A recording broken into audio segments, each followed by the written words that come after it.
Hi BookTube, it's Amy.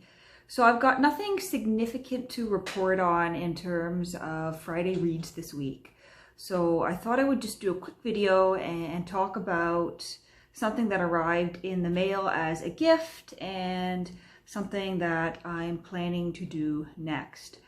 So in terms of what I'm planning to do next, you might recall that a month or two ago, I read aloud a couple of books here on my channel, chapter by chapter. I started with The Kingdom of Books back in April or May, and in May, June, I read A. Edward Newton's This Book Collecting Game. And I've been considering picking up something more and going chapter by chapter, but I'm not sure what to dive into, and so I thought I would ask you what you'd like to see. I've got 3 options here, 3 books that are old enough that I can read them in their entirety without running into copyright issues. So first up here we have NonFiction, and this is a little bit of Canadian history. This is a little book that I've had on my shelf for several years. I've never read it, but it's interesting enough and short enough that I think it would make a good series. So this is called The Winning of Popular Government by Archibald MacMeechan.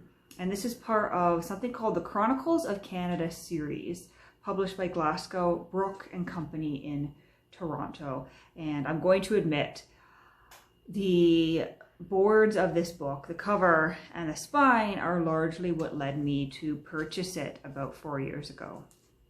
And it does have a nice book plate in the front. Someone went to the trouble of putting a book plate in, but never put their own name in the book plate. And it's this cute little covered bridge here. Frame House Gallery Incorporated, painting by Jim Harrison.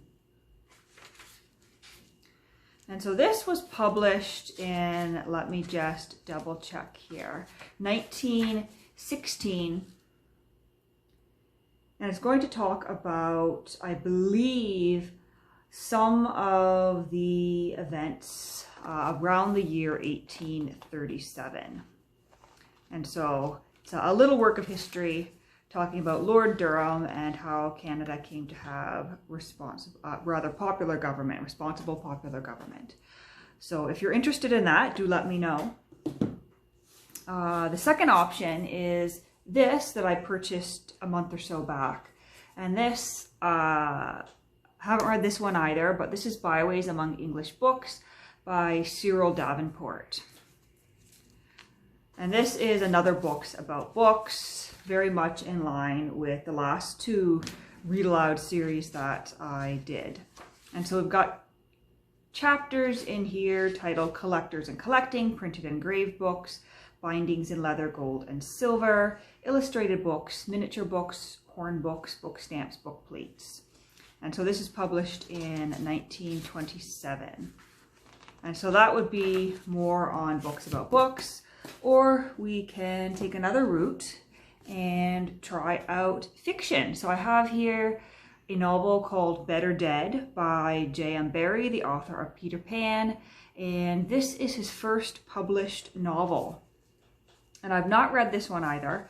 I just ended up purchasing a library discard online. And this is from City and County of Bristol Public Library. Looks like it was probably discarded from the system sometime in the 1970s. The last date stamp here is 22nd April 1974, possibly. It's hard to see because the stamp is cut off. But withdrawn and offered for sale, sold as seen. And so this was originally published in 1887. So as I said, his first published novel, a very tiny novel, almost more of a novella, especially given the size of the print. So that is an option as well. Do let me know if you're interested in me reading any of these 3 books aloud, and I will get started on that series probably in August. And then I got a book in the mail this week. It's a little early birthday gift that a friend sent me. And it's this. I did share it on my Instagram, and someone told me that he looked a bit like Jesus. They thought it was Jesus, and that is one of the jokes about Jonathan Van Ness. But this is the little book of sass, the wit and wisdom of Jonathan Van Ness. And so this was an early birthday gift. My birthday's not until the first week of August, but a friend sent this to me, and it's just this cute little book of quotes from Jonathan Van Ness, who is the hairstylist on Queer Eye. And so I flipped through this, and I always enjoy, you know, his social media and watching him on the show. So this was a cute, fun little gift to flip through. Some funny things, some inspirational things. Here we go. Queer Eye, Series 1, Episode 2. Letting people in isn't a sign of weakness, it's a sign of strength. Series 1, Episode 4. I never want people to feel like they aren't gay enough or straight enough. It's about what's in your heart, and what's in your heart is like, and then kissing sounds. And so it's divided up into sections. Sass, positivity and confidence, self-care, and beauty.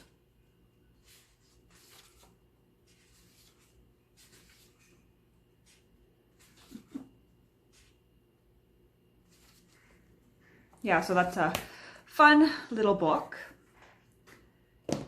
Didn't do a whole lot of reading in the past week, apart from the Boswell biography of Dr. Johnson and the biography of William Wordsworth I've been listening to. But I did read another story in my Balzac collection, and I posted a video for that.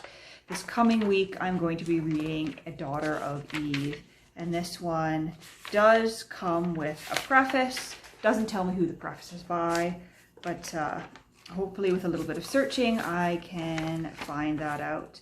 And I've got one of my favorite bookmarks marking the Balzac. So this is a painting that's at the National Art Gallery here in Ottawa, and it's by Parskeva Clark, who was a Canadian artist. She lived between 1898 and 1986, and this is her self-portrait titled Myself in 1933. And it looks quite striking on this bookmark, but it's even more striking in person. I had never heard of her before, had never seen the painting before, and I went into the National Gallery and went to the Canadian exhibit. And apart from the Group of Seven and the Tom Thompson and you know, that sort of school of painters, she's the artist who sort of awed me the most. And I turned the corner, I saw this painting, and I went to the gift shop to see if they had something with it on it. And so this is probably my favorite bookmark to use, and I've got it in my Balzac. So that's sort of what's going on with me this week. Do let me know if you're interested in my reading one of those 3 books that I mentioned. If not, that's okay too. Do let me know in the comments below what you've been reading this week, and I hope you are enjoying your summer, enjoying the quickly fading July.